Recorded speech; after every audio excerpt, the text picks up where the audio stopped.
Selamat malam, kebakaran melanda ratusan rumah pemukiman padat penduduk di Tanah Abang, Jakarta Pusat sejak petang tadi. Meski telah berhasil dipadamkan, petugas masih melakukan pendinginan agar api tidak kembali membesar.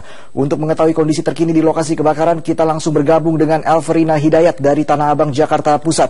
Elverina, apakah ada laporan korban jiwa hingga saat ini? Ya Reza, untuk sementara hingga pukul 11 waktu Indonesia Barat atau pukul 23 waktu Indonesia Barat, kami mendapatkan informasi bahwa adanya korban jiwa atas kebakaran yang melanda wilayah Kelurahan Kebon Melati, Tanah Abang, Jakarta Pusat. Sejak pukul 17 waktu Indonesia Barat, kebakaran ini sudah melanda 2 RW, tepatnya RW 14 dan RW 12. Di antaranya ribuan rumah, sekitar 1.200 rumah lebih ada di wilayah ini, dan kami mendapatkan informasi bahwa korban jiwa adalah seorang anak umur 10 tahun, meski kami belum bisa memastikan jenis kelamin perempuan ataupun laki-laki dari anak ini, dan diketahui merupakan seorang warga dari RT 14. Dan menurut informasi yang kami dapatkan dari warga sekitar, bahwa anak tersebut atau korban tersebut sudah dievakuasi sekitar pukul 21 waktu Indonesia Barat ke Rumah Sakit RSCM Jakarta. Dan memang kondisi di kebakaran Kebon Melati, Tanah Abang, Jakarta Pusat ini jauh untuk bisa diraih pemadam kebakaran karena melewati gang-gang sempit kurang lebih hanya dengan lebar 3-4 meter jangkauannya, dan sangat mengkhawatirkan apabila jumlah warga yang tidak memiliki kepentingan untuk bisa masuk ke dalam, karena di dalam juga masih berbahaya. Reza, ada beberapa hal yang perlu diwaspadai, adalah di sana banyak terdapat benda-benda tajam, dan menurut informasi dari warga juga terdapat 5 korban luka akibat tertusuk sejumlah benda tajam seperti paku maupun juga pecahan kaca. Dan berikut pernyataan dari warga terkait dengan penjelasan korban jiwa akibat kebakaran hari ini. Pak Lutfi, bisa dijelaskan ini ke total keseluruhan berapa RT yang terdampak kebakaran dan kurang lebih berapa ribu rumah? Ya, kejadian memang tadi kurang lebih sekitar jam 4:30 kebakaran itu melanda 2 RW, RW 12 dan RW 14. Kalau untuk wilayah kami RW 14 itu kurang lebih 7 RT dengan total jiwa 1.200 jiwa, kurang lebih 510 KK. Sedangkan informasi dari RW 12 ya mungkin sekitar 2 RT, total jiwanya saya kurang paham. Tapi sementara dari wilayah kami itu saja. Kalau sampai saat ini kondisi di sana masih ada titik api? Sementara lagi pendinginan, tetap ada beberapa titik api. Petugas pemadam juga tadi kami kebetulan ke wilayah beserta bapak-bapak aparat, masih terjadi pemadaman. Tapi secara total api itu sudah padam kurang lebih jam 20.45-an deh, kurang lebih. Informasi ada korban jiwa? Ya, tadi kebetulan saya dengan Pak RW beserta Pak Polisi di jajaran itu 1 orang diprediksi anak kecil, kurang lebih usianya sekitar 10. Tapi udah kondisi udah angus, Ibu. Bisa diketahui jenis kelaminnya? Nah, itu yang kita kurang paham. Reza? Elverina Hidayat melaporkan langsung dari kawasan Tanah Abang, Jakarta.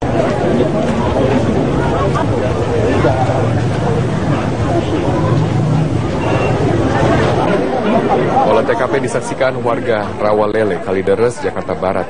Meski polisi memasang garis kepolisian untuk mensterilkan TKP, warga berdesak-desakan berdiri di belakang garis polisi.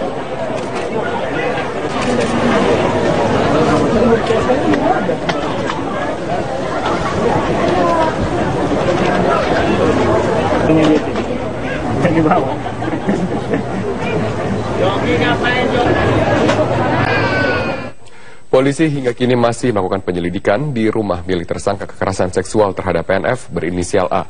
Untuk informasi selengkapnya kita bergabung bersama rekan kami Anita Rusian yang sudah berada di lokasi. Anita, apa saja yang ditemukan tim kepolisian dari olah TKP hari ini?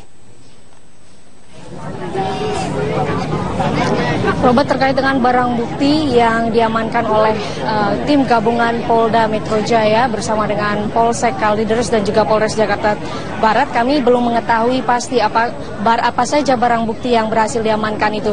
Namun sejam yang lalu kami melihat barang bukti tersebut diamankan dan diletakkan ke dalam amplop coklat berukuran A4 dan juga 2 kardus. Dan barang bukti tersebut langsung dibawa ke Polsek Kalideres. Dan terkait dengan kasus pembunuhan terhadap PNF ini, pihak kepolisian kini telah memeriksa 13 saksi. Dan salah satunya ini merupakan korban pencabulan yang dilakukan oleh A. Oleh karena itu, A pun dinaikkan statusnya dari sebelumnya saksi menjadi tersangka. Dengan tersangka pencabulan ini, maka A terancam hukuman antara 5 sampai dengan 15 tahun. Selain menjadi tersangka pencabulan, kemarin dari hasil konferensi pers yang disampaikan oleh Krisna Murti selaku Direktur Reserse Kriminal Umum Polda Metro Jaya, ini menyatakan bahwa A juga menjadi potensial suspek ataupun berpotensi menjadi tersangka atas kasus pembunuhan terhadap PNF. Alasannya karena kemarin pihak dari Direskrimum telah menemukan alat bukti baru berupa kaos kaki yang di dalamnya ini terdeteksi DNA dari TSK A. Dan terkait dengan untuk mengetahui siapakah pembunuh dari bocah cilik PNF ini, informasi yang kami terima dari Kapolda Metro Jaya Tito Karnavian, hasilnya baru bisa diumumkan setelah DNA dari saksi ini diketahui paling tidak 1 atau 2 hari ke depan. Robert, demikian informasi yang bisa kami sampaikan. Kembali ke Anda. Baik, terima kasih Anita Rusian atas informasi Anda dari kawasan Kalideres, Jakarta Barat. Hingga saat ini pelaku kejahatan seksual dan pembunuhan terhadap PNF masih belum diketahui. Polisi masih terus melakukan pendalaman terhadap tersangka A yang ditetapkan sebagai tersangka karena kasus narkoba dan pencabulan terhadap sejumlah anak. Seorang pemuda berinisial A hari Minggu kemarin. Pria tersebut diperiksa sebagai A merupakan residivis kasus narkoba, ditetapkan tersangka oleh kepolisian atas kasus pencabulan terhadap T, remaja berusia 15 tahun.